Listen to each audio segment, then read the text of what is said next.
Good. I've met Ippolito at the same conference as Wood, actually, and I didn't know him before. And he used to work with a former Swiss Cyberstorm speaker, Chris Kubeczka, who spoke here last year, and it seems to be all a little family. And I thought I want to have Ippolito here to speak at a conference, and he proposed to talk about ransomware, but how ransomware is only a camouflage for something larger between. We've seen a lot of important ransomware campaigns in Switzerland, very successful ones, very unfortunate companies and public institutions. And I thought, yeah, that's actually striking home at Swiss Cyberstorm. Please welcome Ippolito Forni to our stage.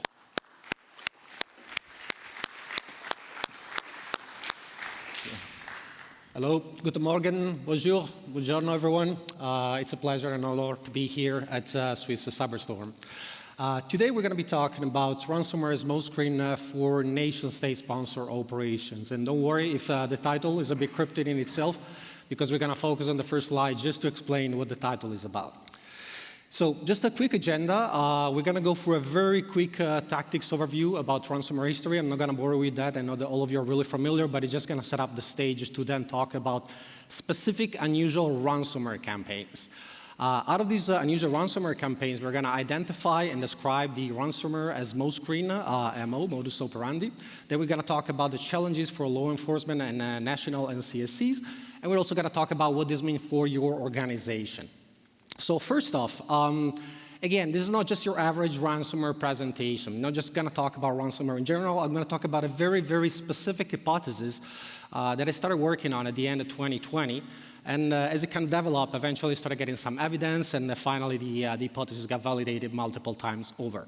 So what is a smokescreen? A smokescreen is by definition a cloud of smoke created to conceal military operation, but it can also be used in other domains. It's basically a use designed to disguise someone's real intention or activity. So basically just a way to hide what you're actually up to.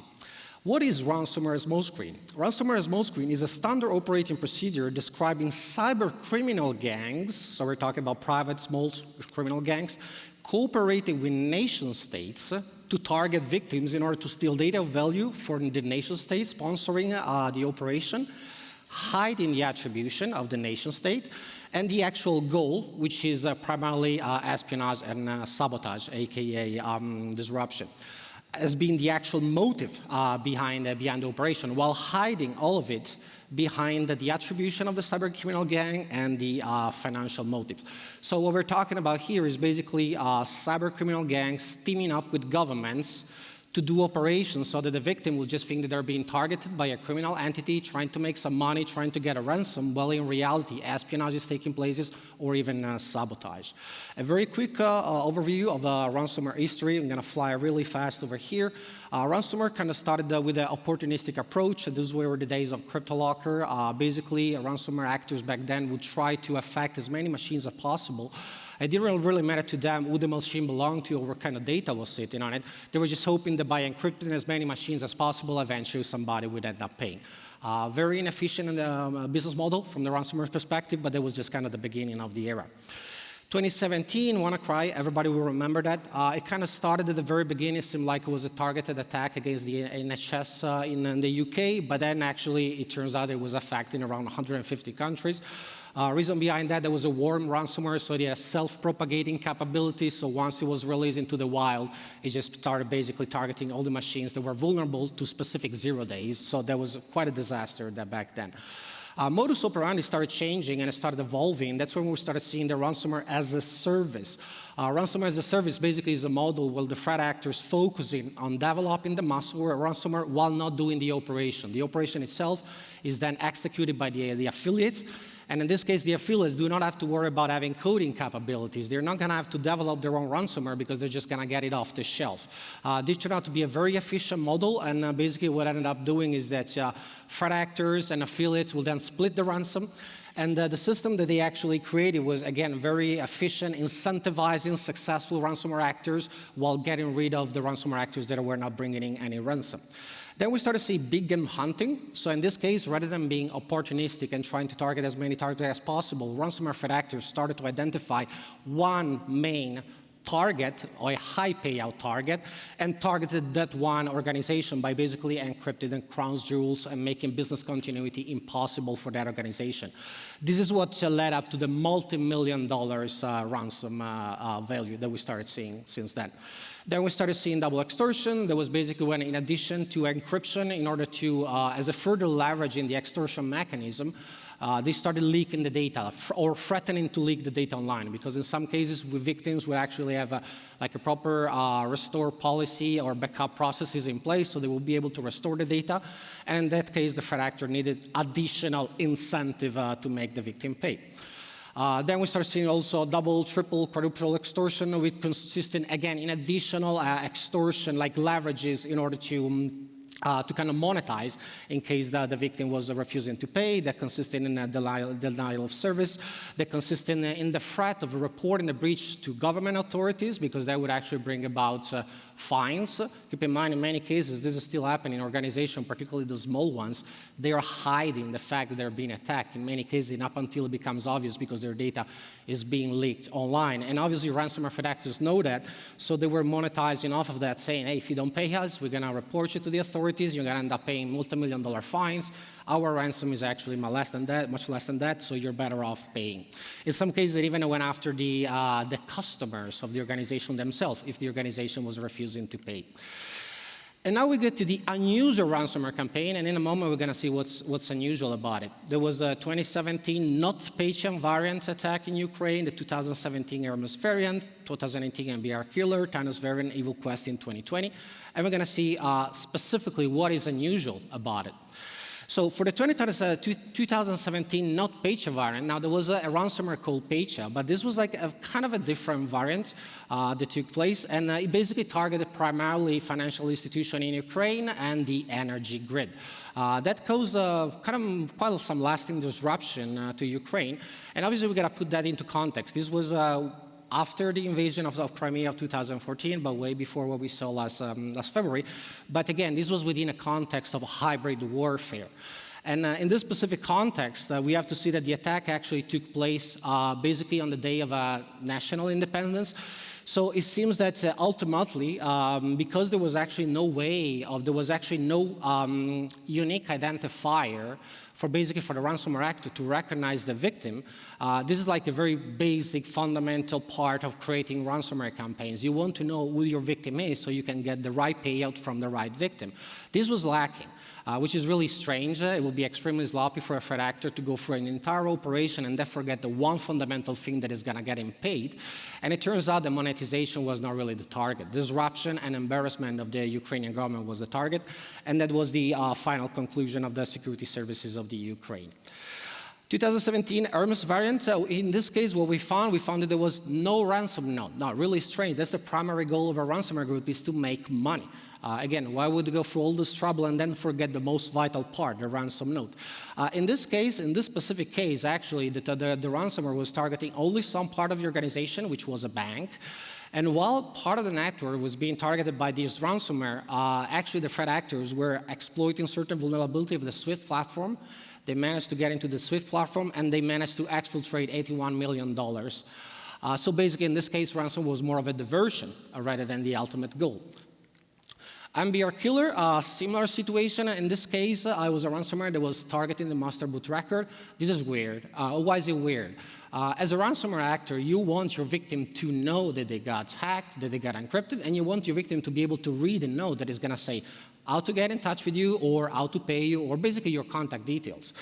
Now, in this case, if you target the MBR, your machine is not going to be able to boot up. So how is your victim going to know how to get in touch with you or pay you or anything like that? You're going to miss out on the payment, which is weird. But in this case, payment for a ransom was not the goal. It was actually distraction. So while the IT departments was scrambling left and right, trying to get this machine to boot up again, what happened? Threat actors got into the SWIFT platform and exfiltrated $10 million. 2010 Thanos variant, in this case, also, we always have to keep the context in vision. These were attacked primarily against Israeli organization. For this specific ransomware attack, there was a specific loader which was used, the POGroup loader, which is uniquely attributed to Muddy Water, which is an Iranian state-sponsored APT group. So it seems that in this case, basically, again, targeting the master boot record, no way of getting paid. Paying the ransom was not the goal. This was basically a ransomware being used as a wiper to basically for disruption, for sabotage. So basically acting like a ransomware, but in reality it was like a wiper attack from a nation state, like we have seen multiple times from Iran. 2020 Evil Quest, in this case, again, ransom note did not contain contacted payment details. Same story as you've seen before. Ridiculous ransom amount requested, but in reality, the ransomware was then downloaded in a keylogger, was opened in a reverse shell. It was basically taking remote control of the machine. No attribution in this case, but it looks like it was more espionage than anything else, the actual goal.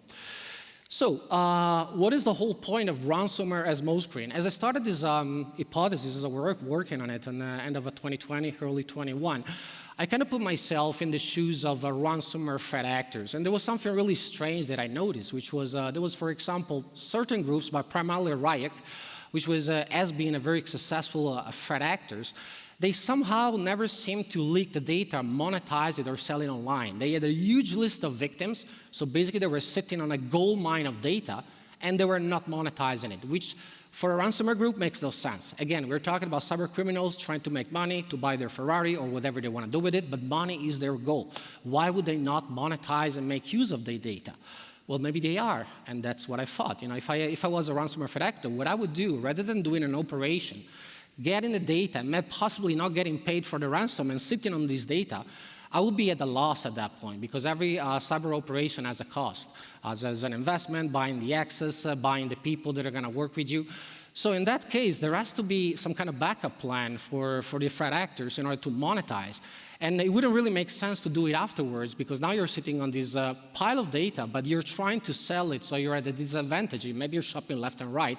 Maybe you're not going to get paid what you will get paid if you arranged that specific attack beforehand.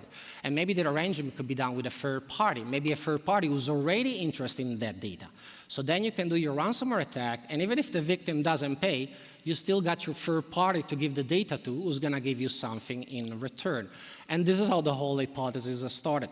So Ryuk was indeed the first one. Again, super successful, but they were not exfiltrating the data, so that's kind of what triggered the whole hypothesis to begin with. And then later, in September 2021, actually additional research from other vendors confirmed that indeed there are ransomware gangs that are cooperating with nation states. Like in this case, we're talking about, again, Spider, which is exactly Ryuk, the threat actor that I kind of batted on. And it turns out they are using 0 days. Usually cybercriminal gangs do not have the capability to develop 0 days, so there had to be some kind of cooperation. So here the conclusion of the report was indeed the ransomware was not the actual gold monetization, but it was rather espionage. We had another one, in this case from China, Brown Starlight, same story. We had also the situation here, that the conclusion again, the motivation may be intellectual property theft or cyber espionage rather than financial gain. So it seems like that this is a game that is played by multiple nations. We had a very recent one, in this case, Cuba ransomware. There was an attack that took place, I think, the end of August. That was, again, the nation state of Montenegro. In this case, again, it was particularly government entities that were targeted. So even the FBI sent their own cyber action teams over to Montenegro to investigate. And here, even though Cuba, as the ransomware group, has never really made any kind of political statement, it does has all the telltale signs of a Russian-sponsored operation rather than just a cybercriminal gang operation, because they requested a really high amount which was not paid. So again, it will be just a failure if it was a ransomware operation.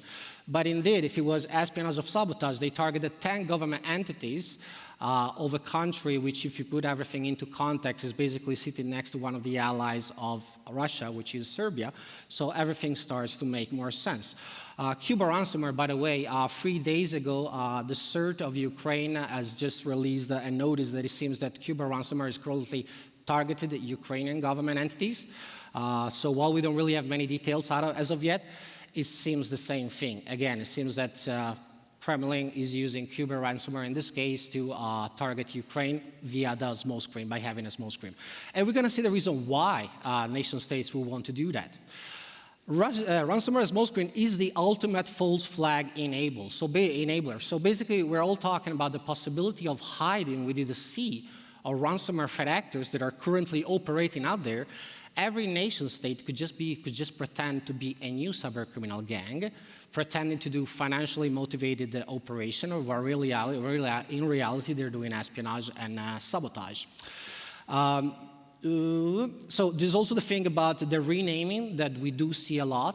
Again, it could be just a nation state using a name and just rebranding with another name. It just looks like the ransomware ecosystem is so huge. It's just a bunch of new kids on the block. Maybe these are not really kids, but are actually professionals. Countless sock puppets, APT groups, can then be created because, again, they can hide in the sea of particularly of ransomware as a service. They can just pretend to be a new affiliate. So basically, the exponentially increasing number of ransomware as a service groups provides the ideal theater to camouflage and hide nation-state affiliated groups' activity in plain sight. So what are the NCNC and Gulf search challenges? Now, the big picture is more important than ever because we need to have visibility into what ransomware actors are doing in order to put the pieces of the puzzle together, because we're talking here about a very high degree of deception. So, nation states could use ransomware for a variety of cyber operation, always under the guise of an independent, financially motivated APT group. Only by putting the pieces of the puzzle together, you'll be able to uncover nation-state-driven maskirovska type of activity. Maskirovska is basically a Russian term for deception in a very different way and forms. They are the master at that, and I think that sometimes we tend to look at them a bit too much with the Western spectacle, so it becomes a bit harder to understand what they're up to. Collaboration and intelligence sharing from private sector is of utmost importance. Supply chain organizations supporting the national interests of US European countries are likely the targets of interest. Whenever we're talking about nation-state APTs, most organizations think, I'm so small, I don't really mean much, so all this ransomware as Smokescreen thing maybe doesn't apply to you. Probably it does, because you might be supporting the Swiss government, for example, in a variety of ways, and particularly now that everything is interconnected from a supply chain standpoint, it could also be a small startup that is doing something really important for the Swiss government. If a certain nation state finds out about that, it could do a ransomware attack against that organization to either just steal proprietary data, figure out what they're up to, or worse. Victim of ransomware, particularly private organizations, do not always share information with the authorities for a variety of reasons. The omerta needs to stop. Now, we talked about basically the fines, the brand damage, and all the bad consequence that comes about being after the fact of being breached. So many organizations try to go hush and pretend that nothing happened, and usually you find out because it's the threat actor himself. They start leaking the data, so they go deny until it's obvious to everybody. By the time it's obvious to everybody, maybe it's been a month, 2 months, 3 months. God knows what might have happened in the meanwhile. So then organization agencies that are in the position of putting the dots together are lacking the visibility because of this lack of corroboration from the private sector, and sometimes the public sector as well. Diplomatic and law enforcement challenges. Plausible deniability is the name of the game. Remember this. There is a lack of international legal agreements and clear definitions in foreign policy that makes kind of going after these kind of activities very difficult. Nation state can deny any affiliation with the entity behind the cyber attack. You will remember last year, I think it was June, President Biden and President Putin met in Zurich, and Biden did indeed confront Putin about a ransomware attack. It was specifically after the Colonial Pipeline ransomware attack, which basically disabled gas and oil supply to the eastern coast of the United States for more than 10 days, which was something completely unseen since the oil crisis of the early 70s, so that was really major. And when he confronted Putin, his answer was, I don't know what you're talking about. And that's ransomware as Smokescreen right there. Prosecution efforts do no real impact when APT groups are operating in countries that do not cooperate with Western LEOs. It was discussed before, as long as we're going to have safe havens for these groups, there's nothing their law enforcement can really do. I mean, in the past, sometimes they kind of tricked them as either inviting them to security conferences, arresting them at the airport, or sometimes as they were traveling to some exotic places, they would stop in Amsterdam, they would stop in Cyprus, and that's what would get apprehended. But because of the current political situation, they know better, and they're not leaving their country. So they're kind of like, come and get me. Members, without a smoking gun, any retaliation against an alleged nation state of origin could cause diplomatic international backlash. This is the problem, and this is the power of ransomware as Smokescreen. While you know that it was that guy that did it, you cannot prove it. And if you do any kind of retaliation based on your suspicion, the other guy is going to say, look, he's attacked me, I did nothing. He has no proof that I did something, and now he's the one attacking me. So from a geopolitical standpoint, this is really, really powerful. So nation states, some nation states are currently using mafioso tactics, techniques, and procedures. And I'm specifically talking about strategic communication. Now, whenever a racketeer, an extorter in this country that are unfortunate enough to have this type of things, walks into a shop and he wants to extort some money, he's not going to say, give me the money or I'm going to destroy your shop. What is he going to say? It's a nice shop you have here. It will be a shame if something happened to it. There are bad people out there. We can protect you from them. This is strategic communication. And certain countries are doing the same thing. So basically, nation-state employ ransomware as Smokescreen, utilizing the same strategic communication used by the mafia. Concrete example, Colonial Pipeline. Again, ransomware attack against the Colonial Pipeline had massive consequences. The ransomware group immediately said, oops, it was a mistake. We didn't want to cause the outage. We just wanted to get the money. We're so sorry about that. Are they really? Or maybe that was the actual goal of the operation and it was really successful. Not easy to find out, or at least unless you're in one of the insiders. Nation-states can actively deny any involvement, point of responsibility, and attribution to unaffiliated cybercriminal gangs, just like put it in last year. I don't know what you're talking about. Oh yeah, cybercriminal gangs, what can I do about it? A ransomware gang claiming disabled critical infrastructure by mistake. That's what I mentioned before about Colonial Pipeline, for example. But looking at the operation with the ransomware Smokescreen glasses, you now know that was probably not the case. Nation-state can leverage threats like the mafioso warning the shop owner. Ransomware gang execute attack like the mafioso executing the attack on the shop. They're all tentacles of the same octopus. So now you got a nation-state, you got a cybercriminal gangs, but in reality, there is a coordination taking place behind the scene. Just I don't know if you've ever seen the Sopranos, but this is kind of the idea. It's a shame your cooling data platform is encrypted. Lack of liquidity scares people in Wall Street, and you don't want that to happen, now do you? Again, here maybe the goal is not really getting a ransom paid, but it's like basically stopping your financial flow. So what does this mean for private organizations? Some threat actors avoid targeting victims such as hospitals, but usually financial organizations are definitely not in the list. An industrial vertical could be the target of a cyber operation hidden behind the ransomware attack. It really depends on how the organization ties into our national security interests. Depending on the mission objectives, any type of information could potentially be of great value for espionage and destructive operation. Maybe you think that the data of your organization is not that important, but if it's combined with other things, maybe it actually is, because the threat actor, or at least the nation state, might have a bigger view than you actually have. The importance of the organization in supporting national interest is likely to make you an attractive target for espionage sabotage operation.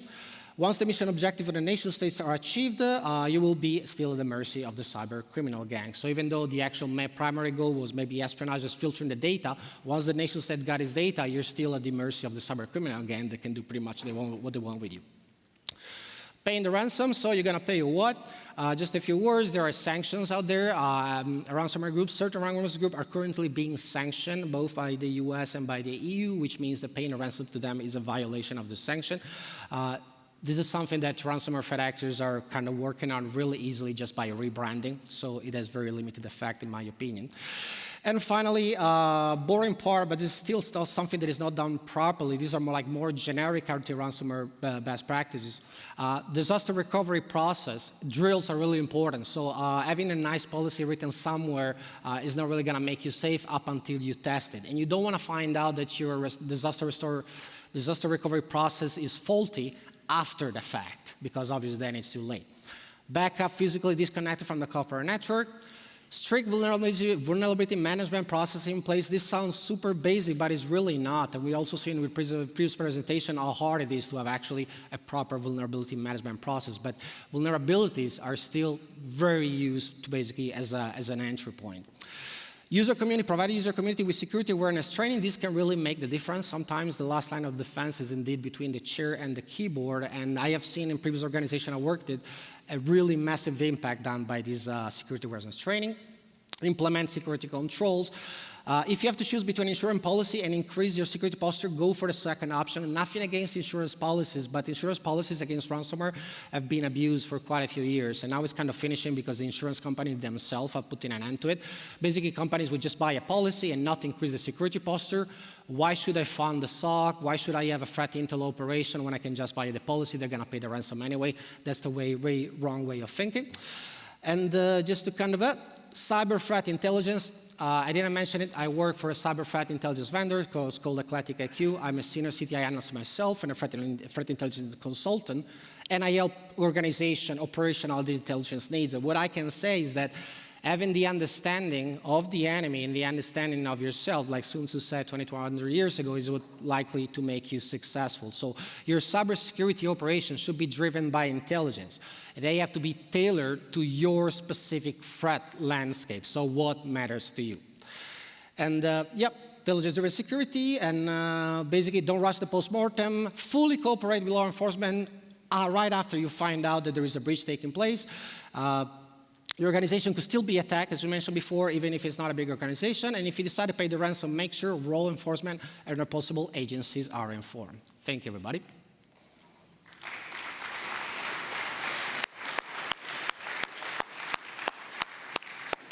Thank you very much, Ippolito.